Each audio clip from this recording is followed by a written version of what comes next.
So I've updated my MacBook M1 to the new macOS Tahoe, which is fantastic, but I have hit a problem that I didn't foresee, or something that I'm afraid to update.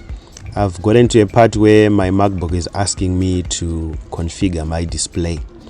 The backstory is that a year ago my MacBook screen cracked, and I didn't go to a proper provider of a certified technician. I just went in the CBD to people who say they do repairs, and they had a screen, and I saw it online and I bought it.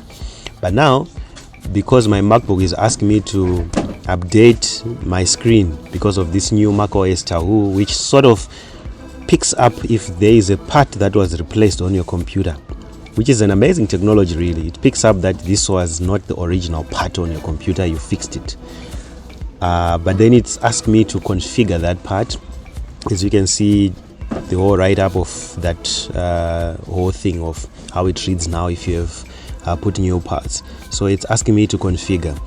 I am scared to do it because now all of a sudden it hits me. What if this part of the computer was, screen was from a stolen laptop or something? I didn't think about it that time.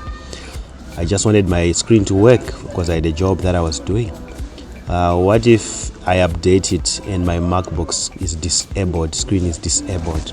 So I want help from the tech people out there. Should I press update my screen, configure my screen, my display for this Mac Tahoe?